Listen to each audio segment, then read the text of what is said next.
الحمد لله وكفى وسلام على عباده الذين اصطفى أما بعد فأعوذ بالله من الشيطان الرجيم بسم الله الرحمن الرحيم يا أيها الذين آمنوا اذكروا الله ذكرا كثيرا وسبحوه بكرة وأصيلا صدق الله المولانا العظيم درود شریف پڑھیں اللهم صل على سيدنا ونبينا وشفيعنا وحبيبنا ومولانا محمد صلى الله عليه وعلى آله وأصحابه وبارك وسلم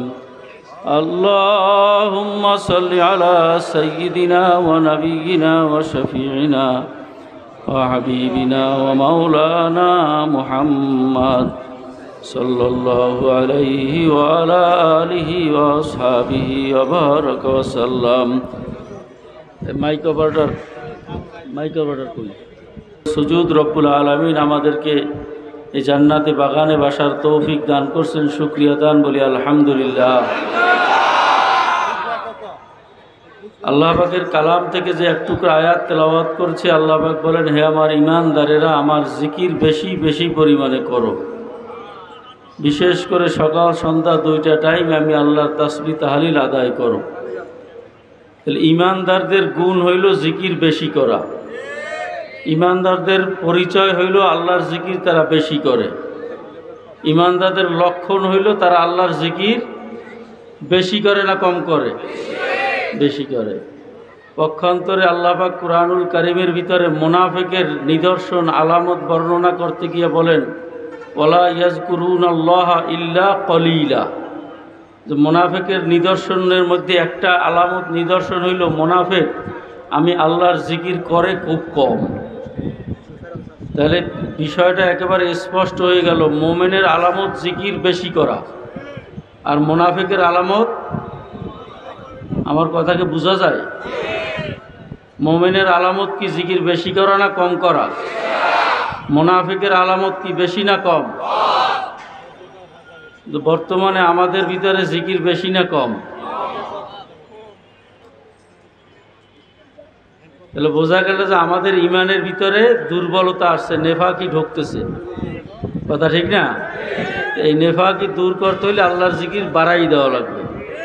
সর্বত্রই দেখা যায় যে আমাদের আমলের যে ঘাটতি, মূল কারণ বিশ্লেষণ করলে দেখা যায় আমাদের জিকিরে ঘাটতি। এজন্য জিকির, আল্লাহর জিকির বেশি করতে রাজি আছি ইনশাআল্লাহ। জিকির শুধু জবানে করলেই হয় না, জিকির দিলের সাথেও করতে হয়। দিল আর জবান, কলব এবং জবান একত্রিত করিয়া জিকির করলে সেই জিকির মাওলার আরশে যায়। যেই কলবের ভিতরে জিকির বসানোর জন্য হইলে এই জবানের জিকির, জিকির করার সময় খেয়াল সহ জিকির করার জন্য আল্লাহর ওলিরা পরামর্শ দিয়েছেন যে যখন তুমি জিকির করতে বসবা, জিকির করতেছো আল্লাহর, জবানে জিকির আল্লাহর, তোমার দিলে খেয়াল দুনিয়ার, এই জিকির হইল না। এই জন্য তোমার দিলে কলবেও যেন আল্লাহরই জিকির বসাইতে পারো, এই চেষ্টার জন্য তুমি চক্ষুটা বন্ধ করি আল্লাহর জিকিরে বসো। লাভ কি? শয়তান তোমাকে ধোঁকা দিয়া তোমার জিকিরের খেয়াল সহজে ছুটাইতে পারবে না। এই নিয়ম অনুযায়ী যদি আমরা কিছু সময় আল্লাহর জিকির করতে পারি, আল্লাহর ফজলে অল্প জিকিরের মাধ্যমে আল্লাহ পাক আমাদের দিলের ভিতরে পরিবর্তন দিতে পারে কিনা। তো কিছু সময় আল্লাহর জিকির করবো, একটু চক্ষুটা বন্ধ করে খেয়ালের সাথে আল্লাহকে নিয়েই জিকির করতে রাজি আছে ইনশাআল্লাহ। হুজুর আল্লাহকে নিয়েই কেমনে জিকির করে? আমি বলি না, আল্লাহ পাক কালামের, আল্লাহ পাক রব্বুল আলামিন হাদিসে কুদসির ভিতরে ফরমান, আনা মাহু ইজ জাকারানি। বান্দা যখন আমি আল্লাহর জিকিরের জন্য তার ঠোঁট লাড়ান শুরু করে, আমি মাওলা কুদরতিভাবে তার সাথে বসিয়া যাই। তাহলে এই ইয়াকিন যদি আপনার আমার ভিতরে থাকে যে আমি এখন জিকির শুরু করছি, আমার সাথে কে বসছে? তাহলে এখন আমি আল্লাহকে নিয়েই জিকির করতেছি। কথা ঠিক কিনা? যখন আমি আল্লাহকে নিয়ে জিকির করতেছি, আমার আল্লাহ আমার জিকির শোনে কি শোনে না? এজন্য সবাই একটু চক্ষুটা বন্ধ করে দেন, একটু সবাই চক্ষু বন্ধ করে খেয়ালের সাথে জিকির করব। এই যে চক্ষু বন্ধ হয়ে গেছে, এখন একটু অন্ধকার হয়ে আসছে। এখন মনকে জিজ্ঞাসা করি, ওরে মন, এই চক্ষু এখন ইচ্ছা করলে আবার খুলতে পারবো, কিন্তু এমন একটা দিন আসবে এই চক্ষু চিরতরে বন্ধ হইয়া যাবে। এই চক্ষু আমার চিরতরে যেদিন বন্ধ হইয়া যাবে, দুনিয়ার কোনো ডাক্তার কবিরাজ কোনো আত্মীয় স্বজন কেউ আর খুলতে পারবে না। আর আমাকে আর দুনিয়ার জমিনে কেউ জায়গাও দেবে না।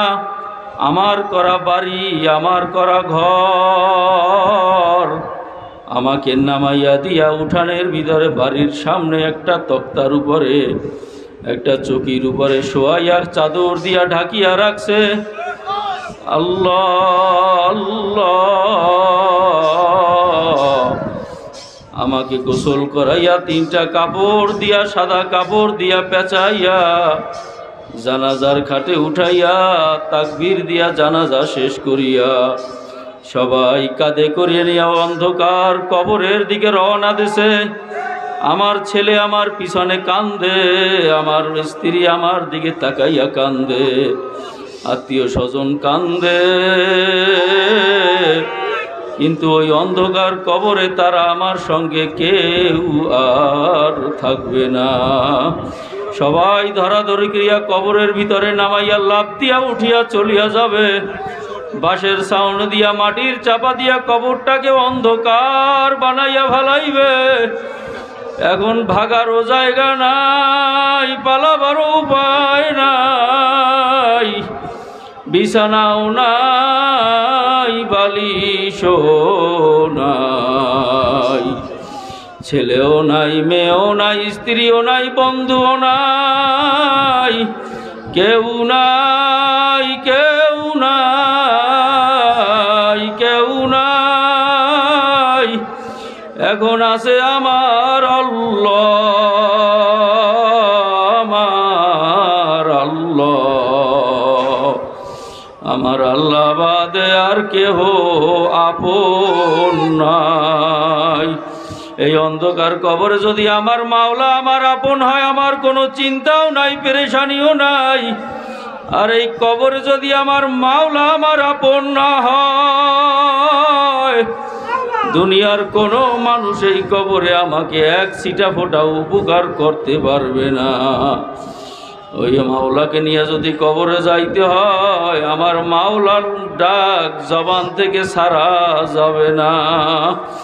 যখন জিকির করব লা ইলাহা ইল্লাল্লাহ, মাথাটা ডাইন দিকে নিয়া খেয়াল করব না, আমার কলবের থেকে দুনিয়া সব ফলাইয়া দিয়া ইল্লাল্লাহ বলিয়া বান্দুদের 2 আঙ্গুল নিচে কলবের উপরে ধাক্কা মারব। আর খেয়াল করব আল্লাহ বাদে কেহ মাবুদ নাই। যখন জিকির করব ইল্লাল্লাহ, খেয়াল করব আমার কলবে আল্লাহই আছেন। যখন জিকির করব আল্লাহ আল্লাহ, আমার আল্লাহ আমার নাক এবং কপালের মাঝখানে ঠালা জায়গায় তাকাইয়া আমার ডাকের জবাব দেয়, লাব্বাইকা আব্দি, বান্দা আমি তো তোর কাছেই আছি, তুই আমাকে বলাও কেন?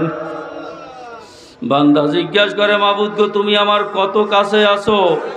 আল্লাহ উত্তর দেয়, বান্দা ওয়াফি আনফুসিকুম আফালা তুবসিরুন, আমি তো তোর মধ্যেই আছি, তুই আমাকে কেন দেখো না?